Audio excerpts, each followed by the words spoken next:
Are you diabetic and you have been avoiding taking smoothies because someone told you that smoothies will spike your blood sugar level? In this video, I will be showing you 5 things that you can add to your smoothie to help you maintain a stable blood sugar level. It would not only keep your blood sugar level from spiking, it will also give you a lot of energy to sustain you throughout the day. It is going to fulfill your nutrient needs, and it is going to help you avoid the mid-morning crash that comes when you have high carbohydrate and high sugar breakfast. If you are new here, I used to be a type 2 diabetic for 17 years. But after adopting behavioral and lifestyle changes, I have managed to keep my blood sugar level very stable for the past couple of years. I will be sharing my experiences with you. Please, if you're coming here for the first time, remember to like and subscribe and share this video so that other people can benefit from the knowledge you gain from this video. Now let's move on. What are the 5 things that you need to add to your smoothie to make sure that it stabilizes your blood sugar level?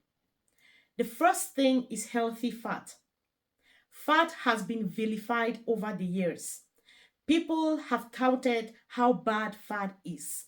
But what I want to tell you is that do not fear fat. Fat is good for us because it helps to increase satiety in our meals. It helps us to feel full for longer periods of time. And this will generally reduce the amount of calories we take if we are feeling full. Why would you want to eat any more if you are feeling full already? The second thing that fat does is that it helps to slow down the rate of digestion. And how does this affect our blood sugar level? If you eat something that is high in sugar or high in carbohydrates, the rate of digestion is very fast, especially when it doesn't have any fiber with it. It's very fast, and the glucose is released into your bloodstream really fast. And that is why you end up with the high spikes or an exponential increase in your blood sugar level after a meal. So when you add fat to your meal, it helps to slow down the rate of digestion, and it definitely will also help to reduce the rate at which the digested food is being released into your bloodstream. What are the different kinds of fats that we can add to the smoothie? The first one is avocado, and that is my personal favorite. And one thing you need to know about these fat sources is that they help to add creaminess to your smoothie. And so they give it a very rich texture that is also very delicious and appetizing.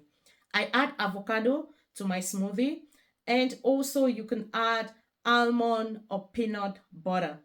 Just a tablespoon is enough to give you the nutrients that you need and also the creaminess that you desire from these fats, and of course the health benefits that you'll be getting from them.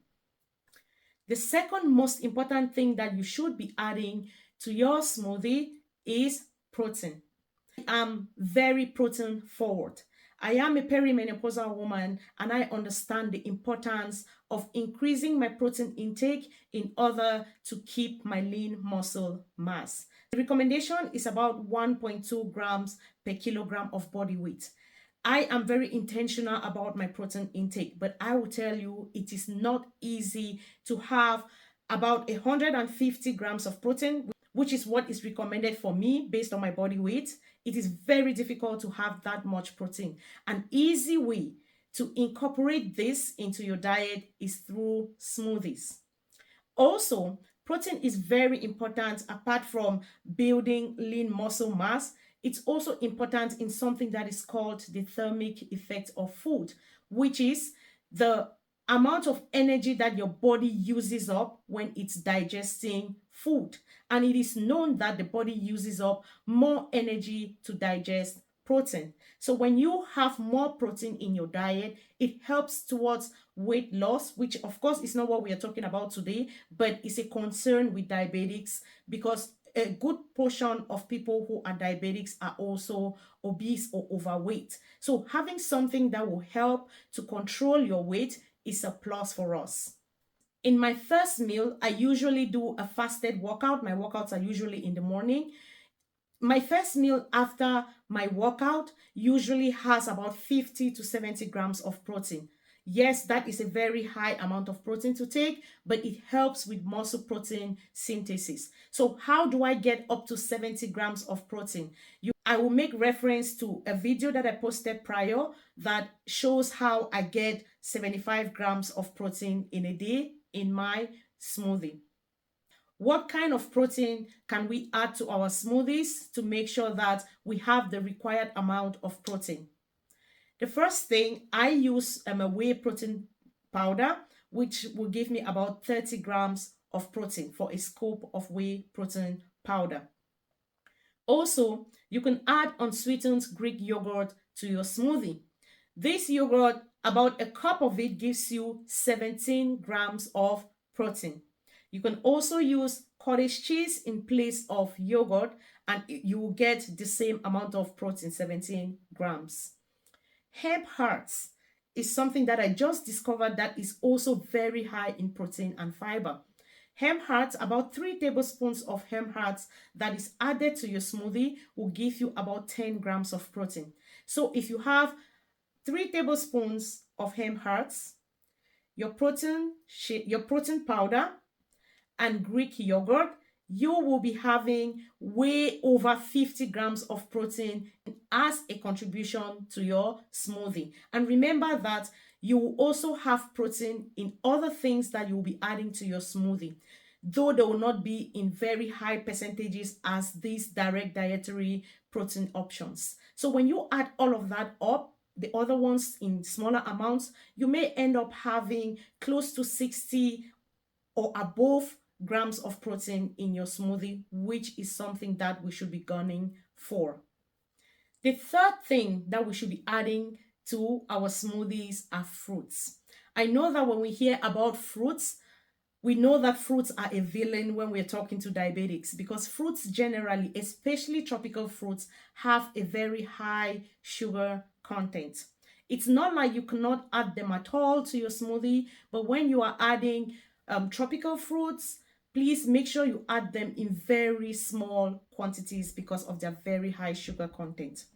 Alternatively, you can add fruits like berries. For me, berries are my go-to. You have blueberries, strawberries, blackberries, all the berries that you can find. They are very low in calories, very low in carbohydrates, very low in sugar content, very high in polyphenols that we need, which are minerals that we need for our bodies. So when you add these berries, and they also have some protein, when you add these berries to your smoothie, they help to make it more tasty. So use berries in your smoothie. Something that I also discovered lately and that I have been using is adding half-ripe bananas to your smoothie.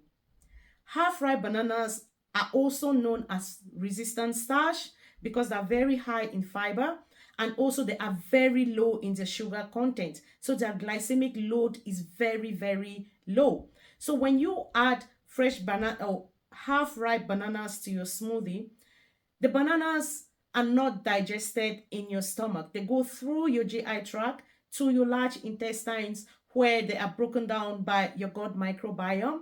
The end product is short chain fatty acids. We're going to talk about that more when we are talking about leafy greens. So add berries or add tropical fruits, but in very small quantities. The fourth thing that we are going to add to our smoothies are leafy greens. Leafy green vegetables have very low calories.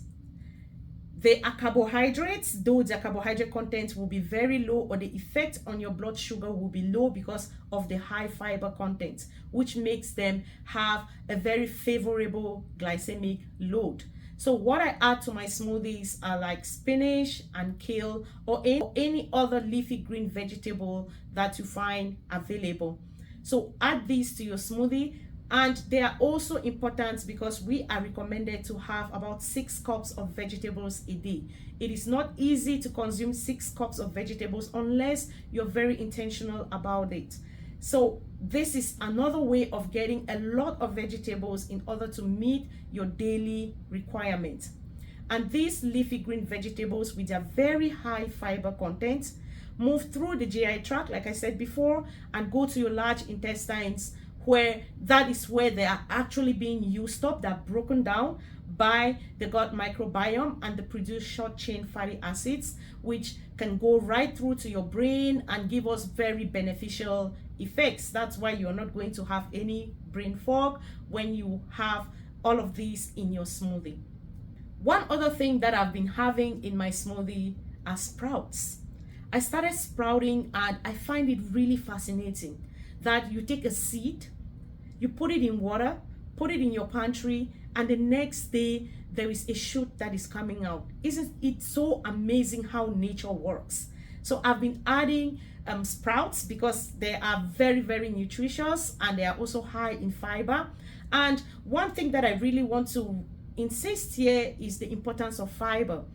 Fiber is not getting the spotlight that it deserves. So we have to intentionally add more fiber to our diet because that goes to help our gut microbiome. We have a diversity of microbiomes in our gut, and the more diverse it is, the better for us. So eating these different leafy greens of different colors, eating berries of different colors also help to feed different gut microbiomes, and we have beneficial effects from doing that. Finally, the last thing we'll be adding to our smoothie are liquids. And please do not add store-bought fruit juices to your smoothie. Those are very high in sugar. They have food colorings, they have preservatives, and all of these are not good for you. They have taken out all the fiber, so it's just empty calories that you are consuming, and it's not going to help you. So avoid adding store-bought fruit juices to your smoothie. What I would advise you to add to your smoothie is milk or milk alternatives. Make sure the milk is full fat milk. Don't get skimmed milk. With skimmed milk, all the fat has been taken out and it's a low fat milk, and if you are having it, you are missing out on the positive effects of fats that I outlined before. Also, if you are lactose intolerant, you can have alternatives like almond milk, coconut milk, or soy milk. You can add this to your smoothie and it will help with easing up the blending. And if it gets too thick and it's not blending, just add some water to it. There's no problem. And if you don't want to add milk, please just add water to all your ingredients. Give it a good blend and your smoothie is good to go. If you are diabetic and you have been avoiding having smoothies, please try these 5 ingredients in your smoothie and you will discover that you have a boost of energy, you have clarity of mind, you feel full, and you generally will start losing weight because you will reduce the amount of calories you are consuming in a day. Please let me know if you try out these different items in your smoothie and what the outcome was. Please don't forget to like and subscribe. Thank you for watching. See you in my next video. Bye.